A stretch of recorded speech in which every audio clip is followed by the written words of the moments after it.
de meurtres et de crimes sont commis dans l'adoration, dans la présence de Dieu. Parce que le Dieu... Bonjour chers amis téléspectateurs, je suis avec l'évangéliste Jiménez. Là nous sommes à Orly Ouest. Oui. Il est en train de prendre l'avion direction les Antilles. Donc pendant un mois il va cracher le feu. Hein? En général les blancs ne crachent pas beaucoup du feu. Hein? Moi je suis le Zoulou blanc. Zoulou blanc, voilà. Lui il est Zoulou blanc. Il crache le feu. Alors qu'est-ce que tu as à dire aux amis des Antilles? Mes amis antillais, vous avez connu malheureusement des épreuves avec ces cyclones, avec Maria, avec le reste là. Mais le cyclone Jésus est plus fort, plus grand. Il va vous apporter non seulement le réconfort, la consolation, mais aussi sa puissance, mais aussi son énergie afin que vous viviez une vie victorieuse. Donc, mes amis, je vous disais bien, Dieu est venu parler à Abraham après ces événements. Après quel événement? Après qu'Abraham a été vainqueur de ces 5 rois de la terre. Vous voyez, de ces rois de la terre qui avaient capturé Lot. Et après que Abraham a été donné sa dîme à Melchisédek, qui est l'image de Jésus-Christ. Voyez, Melchisédek est venu avec du vin et du pain. Jésus est venu avec du pain, son corps, et avec le vin, son sang. Voyez, Melchisédek était un type de Christ. Voyez. Alors, après que Abraham ait donné sa dîme, Dieu a ouvert les écluses des cieux pour lui. Dieu lui a ouvert le ciel. Il a ouvert le ciel, il a dit, compte comme tu veux. Telle sera ta descendance. J'aimerais vous dire une chose. Vous que me suivez là, j'aimerais vous dire que Dieu a un plan merveilleux pour votre vie. Dieu a un plan merveilleux pour votre vie et que vous avez vraiment tort de désespérer. Vous avez complètement tort de douter. Vous avez complètement tort de craindre pour votre avenir. Ayez simplement confiance à Dieu.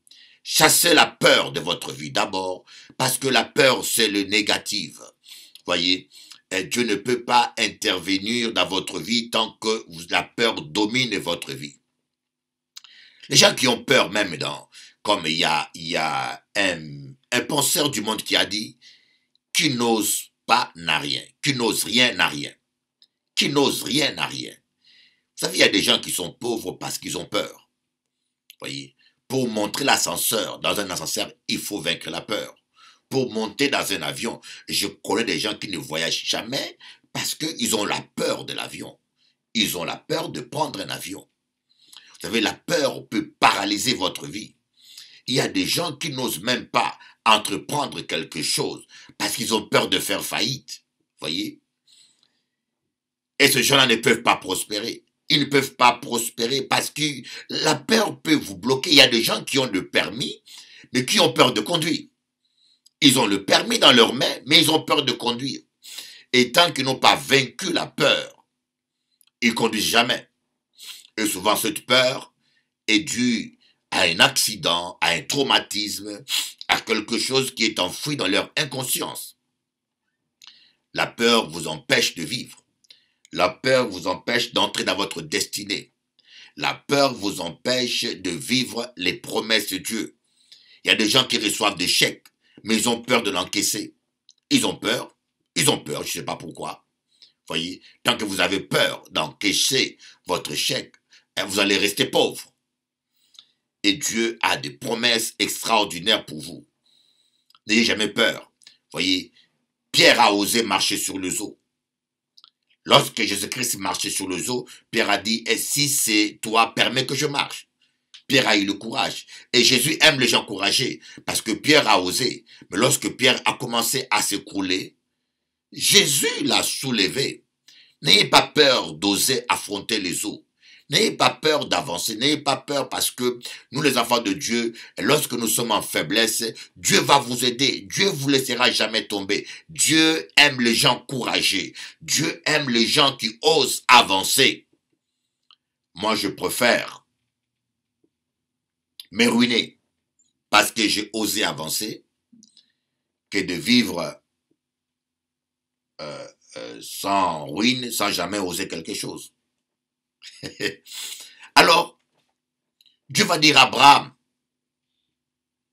ta récompense, n'aie pas peur. Je suis ton bouclier et ta récompense sera grande. Donc Dieu est ton bouclier. Je ne sais pas si vous comprenez ce que cela veut dire. Dieu est mon bouclier. Je crois que beaucoup de gens parmi vous se rappellent de moi, Bishop Eli, quand j'avais lancé un défi à tous les sorciers de la Guadeloupe. Je pense qu'il y a beaucoup là qui se rappellent de moi quand j'avais lancé un défi à tous les sorciers et voyants de la Guadeloupe. Voyez, j'ai dit s'il y a un voyant ou un sorcier puissant, qu'on fasse un face à face. Et aucun s'est présenté.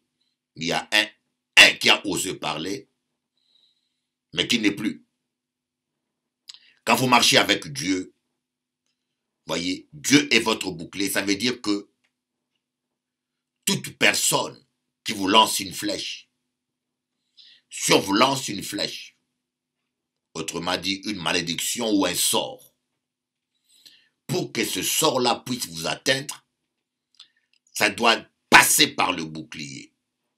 Vous savez, le bouclier, c'est quelque chose qui reçoit des coups à votre place. Jésus a reçu toutes les malédictions, toutes les maladies à votre place. Ouais. Jésus est notre bouclier. Ouais. Si les gens veulent te tuer, si les gens veulent te détruire, si les gens veulent te casser, ils doivent être capables de casser Jésus-Christ. Alléluia. Et Jésus, il est votre bouclier, il est votre force, il est votre ami. Vous ne devez avoir peur de rien. Vous devez avoir peur de rien. Tu as tort d'avoir peur du sorcier. Vous savez, vous avez tellement peur des sorciers que vous donnez aux sorciers un pouvoir. J'ai remarqué que beaucoup de chrétiens ont peur des sorciers. Beaucoup de chrétiens, je me rappelle un jour, quand je suis arrivé en Guadeloupe, j'avais un bureau à Providence Abîme. Et un matin, quand je me suis réveillé, la sœur Daniela, si elle me suit, elle se rappelle, elle a vu du sable et des cimetières devant mon bureau. Il y a des gens qui ont voulu me faire la sorcellerie, qui ont pris un seau, des sables du cimetière, ils sont venus mettre ça devant ma porte d'entrée de mon bureau. Alors la sœur Daniela va m'appeler, va me dire, Bishop Eli, ça va pas, il y a un problème grave là, regarde ça, ce sable-là vient du cimetière. C'est le sable des cimetières qu'on met devant chez toi. Elle prenait ça au sérieux. Elle était encore jeune convertie. Vous savez ce que j'ai fait? Je suis monté dessus et je commençais à danser, à louer Dieu. Je me suis monté dessus, j'ai rigolé, j'ai loué Dieu, j'ai dansé. Et elle me regardait. Elle était étonnée, elle était choquée même, elle ne comprenait pas. Je dis non, c'est rien, c'est rien. Parce que celui qui est à moi est plus fort que celui qui est dans le monde. Et beaucoup de chrétiens, beaucoup parmi vous, vous donnez trop d'importance au diable. Vous donnez trop d'importance aux sorciers. Vous donnez trop d'importance. Vous avez trop peur. Je me rappelle un jour, j'étais allé à Saint-Cyr. Il y a plus de 30 ans, j'étais encore un jeune chrétien. Et à Saint-Cyr, il y avait une église. Dans cette église, il y avait un sorcier. Quand je vous dis sorcier, c'est un sorcier. Parce que j'ai vu les démonstrations. Un monsieur qui était en Afrique, ce monsieur a tué tout son village dans la sorcellerie.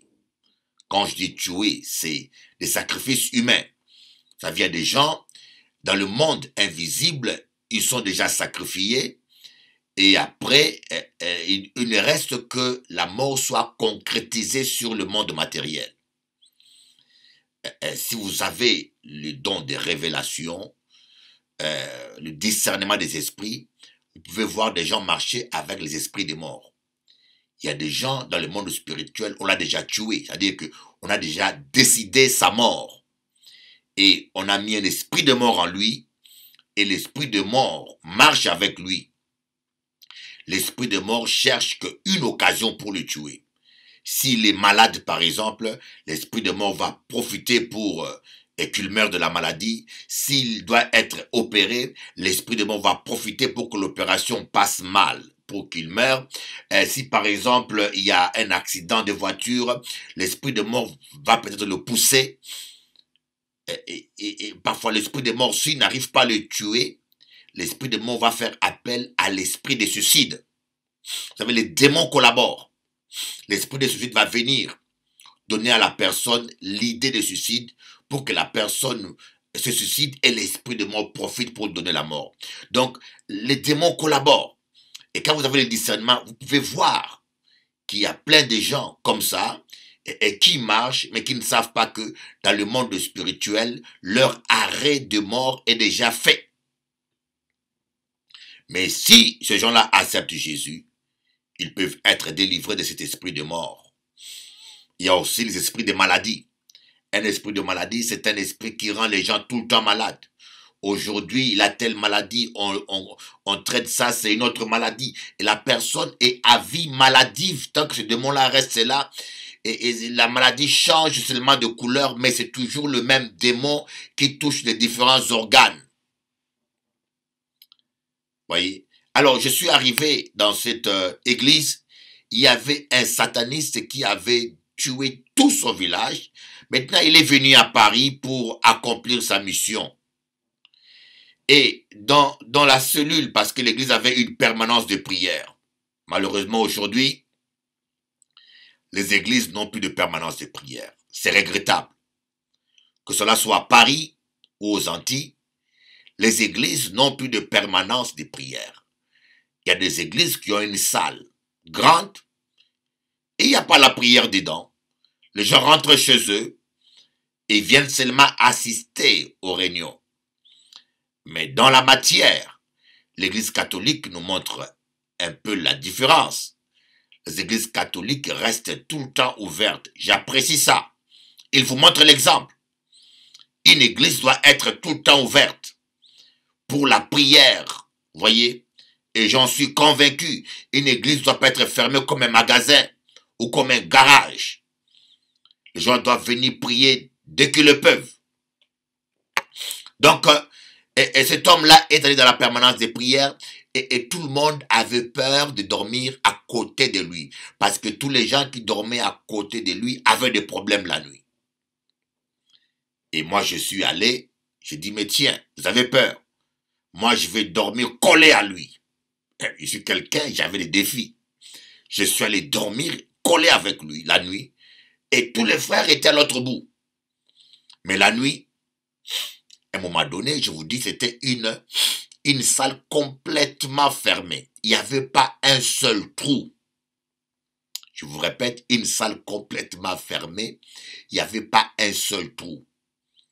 Mais la nuit, je dors et je sens qu'il y a un rat qui marche sur moi. Je ne sais pas comment il est rentré, d'où il est venu. Je sens un rat qui marche sur moi et il monte sur ma main. Et quand il part, la nuit vers 2 heures du matin, ce bras droit devient paralysé. Le bras ne bouge plus. Et je vous dis, j'étais en plein sommeil. Je sens que mon bras n'existe plus. Et le Saint-Esprit était avec moi. J'ai pris avec mon bras gauche, j'ai tenu mon bras droit, j'ai dit au nom de Jésus-Christ, le Fils de Dieu. Satan, tu lâches mon bras. Et en l'instant, mon bras a commencé à fonctionner. Voyez, la peur, Dieu est notre bouclier. Si vous avez foi en Dieu, si vous avez réglé votre vie, vous ne devez pas avoir peur parce que Dieu est ton bouclier. Celui qui veut te frapper, il doit frapper d'abord Dieu. Celui qui veut te tuer doit d'abord percer le bouclier qui est Dieu. Voyez, quand les gladiateurs faisaient des combats, voyez, l'autre venait avec une épée, il frappait sur le bouclier de l'adversaire. Si son bouclier était solide, était du métal solide, ça résistait. Mais si son bouclier était en bois, le bouclier se coupait en deux et l'adversaire n'avait plus de protection. Si quelqu'un veut te tuer, si quelqu'un veut te vaincre, il doit être capable de vaincre Dieu. Il doit être capable de casser Dieu. Oh my God! Si vous savez que Dieu est votre bouclier, voyez, vous n'avez qu'à garder le bouclier dans votre bras. Vous n'avez rien à faire qu'à garder le bouclier. Ne jetez pas le bouclier. Gardez le bouclier avec vous parce que de sa présence dépend votre vie.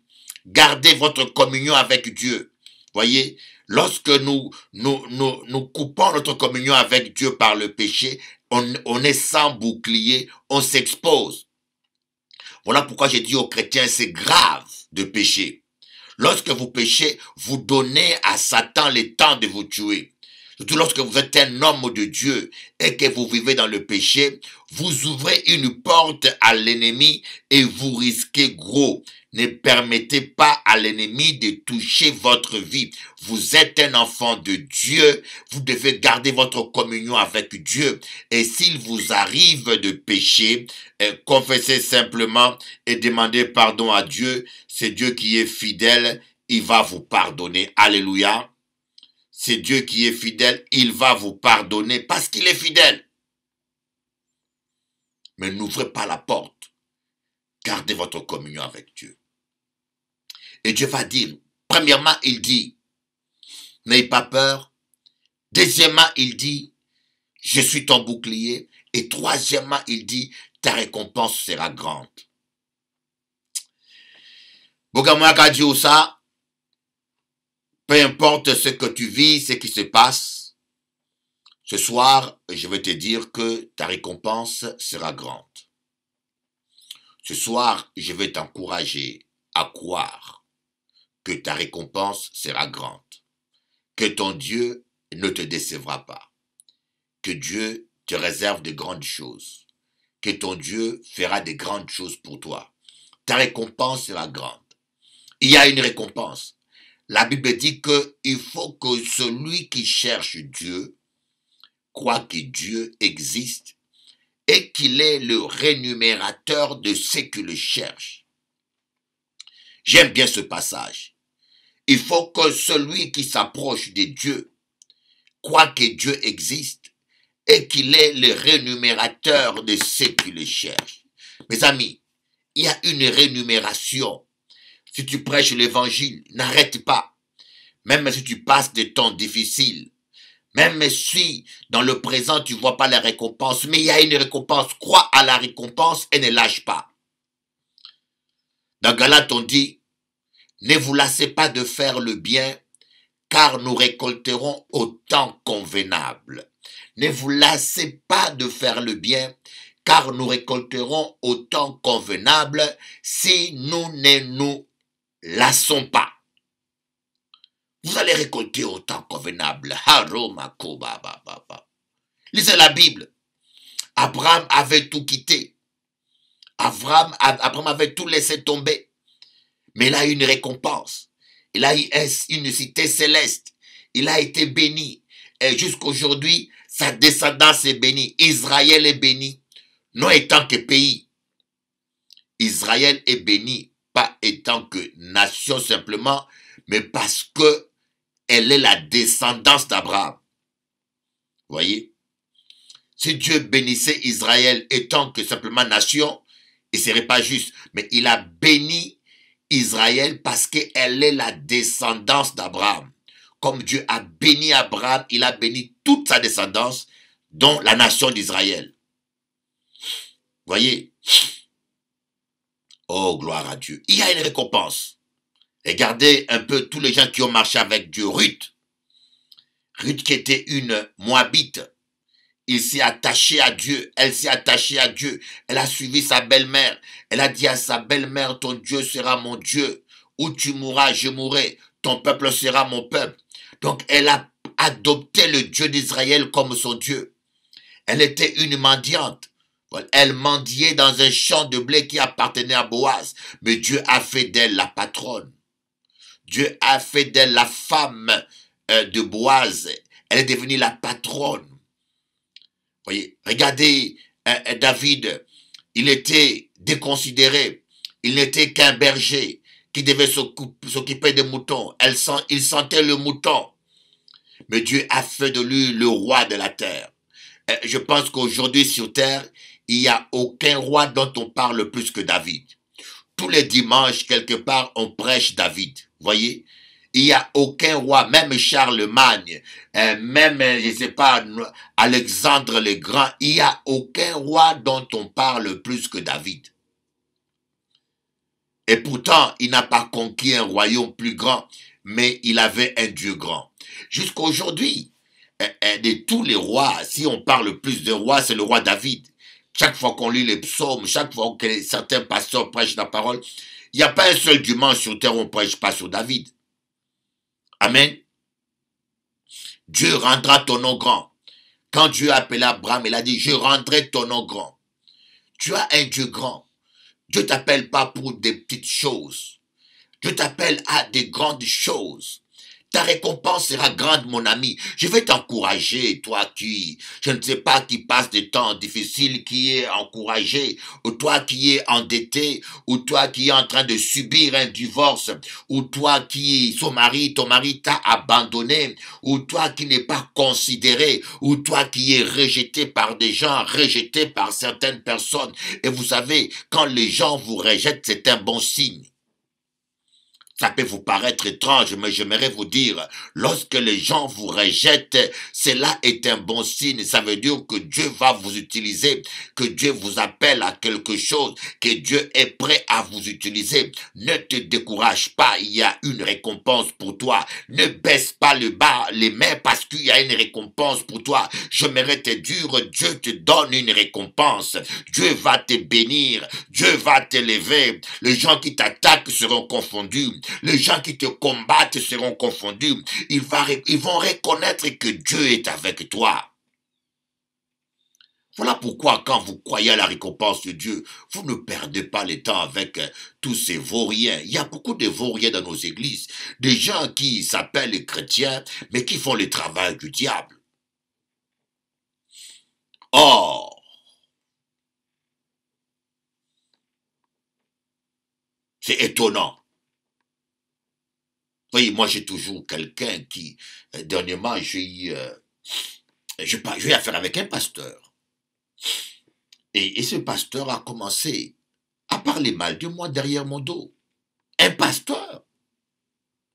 Je ne peux pas comprendre comment vous, le pasteur, vous n'avez même plus le minimum.